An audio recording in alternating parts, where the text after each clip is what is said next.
நாளை ஓட் அளிக்கக்கூடிய தினம். தமிழராக இருந்துட்டு இந்த வீடியோ பார்க்கலன்னா எப்படி? சென்ற எலெக்ஷனில் ஓட்டு போடாத யாராவது ஒருத்தவங்களாவது நமக்கு தெரியும். அவங்க கிட்ட போய் ஏன் நீங்கள் ஓட் போடல அப்படின்னு கேட்டால் அவங்க சொல்லக்கூடிய எக்ஸ்கியூஸ் என்ன தெரியுமா? நான் ஒருத்தவர் தானே, ஒரு ஓட்டுக்கு என்ன அவ்வளோ பெரிய ஒரு வேல்யூ இருக்குது, என்னோட ஓட்டெல்லாம் ஒன்றும் பெரிய வித்தியாசத்தை கொண்டு வராது அப்படின்னு சொல்லுவாங்க.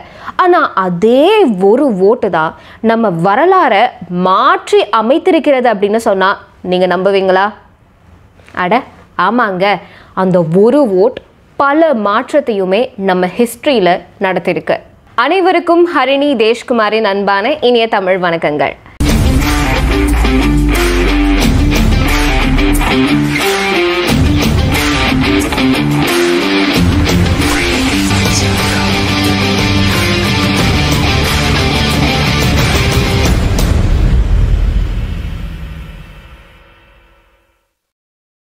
உங்களுக்கு புரியுற மாதிரி ஒரு எக்ஸாம்பிளோடைய சொல்றேனே, அடால்ஃப் ஹிட்லர். இவரை தெரியாத ஆட்களே இருக்க முடியாது.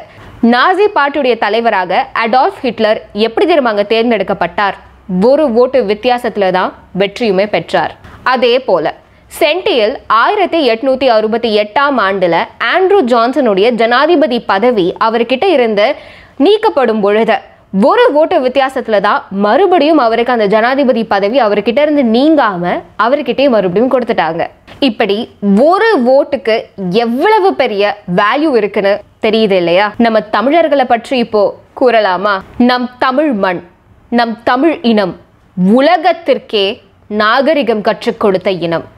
உலகின் முதல் உயர்ந்த கோபுரத்தை தஞ்சையில் எழுப்பிய இனம். உலகின் எல்லைகளை ஆண்ட இனம்.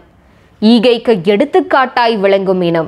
தாய் தந்தையராய் சகோதர சகோதரியாய் மதங்களை கடந்து மனித நேயத்துடன் வாழும் இனம். இந்தியாவில் அதிக விகிதம் கல்வியில் கண்ட இனம் நம் தமிழ் இனம்.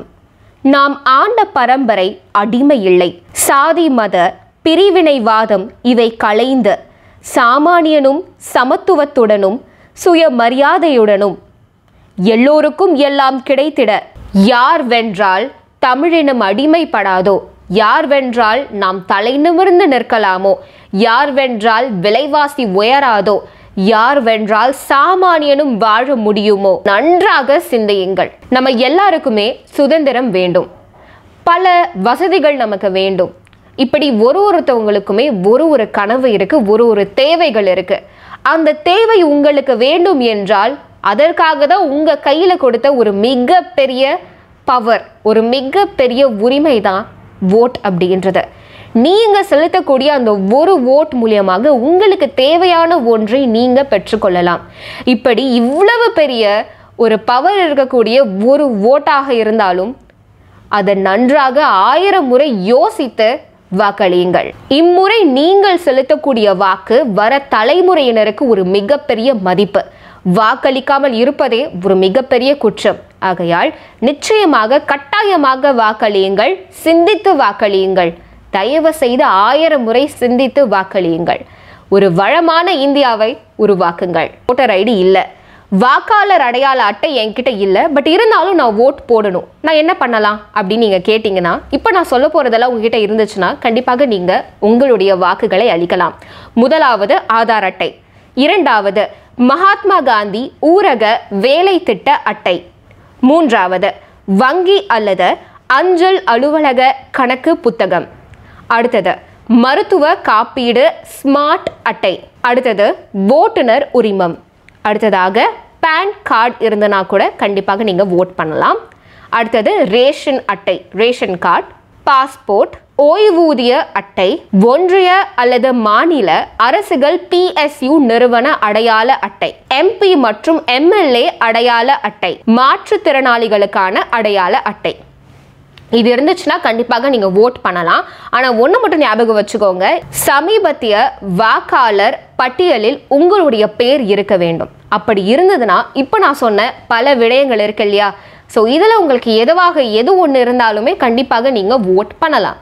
ஒருவேளை உங்களுடைய ஓட்டை வேற யாரோ ஒருத்தவங்க முன்பே செலுத்தி விட்டார்கள் என்றால் டெண்டர் ஓட் கேட்டு உங்களுடைய ஓட்டையுமே நீங்கள் செலுத்தலாம். இப்படி ஒரு வாக்குச்சாவடியில் டெண்டர் ஓட் கிட்டத்தட்ட 14% மேல் அளிக்கப்பட்டிருக்கிறது என்றால் மறு வாக்கு அளிப்பதற்கான நடவடிக்கைகளுமே அமைக்கப்படும். இப்படி உங்களுக்கான உரிமைகள் பல இருக்கிறது. அதுவும் ஓட் செலுத்துவதற்கான உரிமையும் பவரும் உங்ககிட்ட நிறையவே இருக்கிறது. இதற்கான விழிப்புணர்வை கண்டிப்பாக நாம் அனைவரும் தெரிந்து கொள்ள வேண்டும், மற்றவர்களிடமே பகிர்ந்து கொள்ளவும் வேண்டும். நாளை அவர்களுடைய வாக்கு அளிக்க போகிறார்கள் என்றால் அவங்க எல்லாருக்கிட்டையுமே இந்த வீடியோவை ஷேர் பண்ணுங்க. ஒருவேளை நீங்க வாக்கு அளிக்க போன இடத்துல உங்களுடைய பெயர் இல்லை அல்லது வேற ஒருத்தவங்க உங்க ஓட்டு போட்டிருக்காங்க, அப்படி இல்லைன்னா உங்ககிட்ட ஓட்டர் ஐடி இல்லைன்னா அதை ஒரு காரணமாக வைத்து ஓட் போடாம மீண்டும் வராதீர்கள். உங்களுக்கான உரிமைகள் பல இருக்கின்றது. அதனால இந்த வீடியோ கண்டிப்பா உங்களுக்கு உபயோகமா இருக்கும் என்று நினைக்கிறேன். வீழ்வது நாமாக இருந்தாலும் வாழ்வது தமிழாக இருக்கட்டும். மீண்டும் ஒரு நல்லதோர் காணொலியோடு உங்கள் அனைவரையும் சந்திப்பேன் என்ற நம்பிக்கையோடு தற்காலிகமாக விடைபெறுவது நான் உங்கள் ஹரிணி தேஷ்குமார். மறவாமல் நம்ம சேனலுக்கு சப்ஸ்கிரைப் பண்ண மறந்துடாதீங்க. நன்றி, வணக்கம்.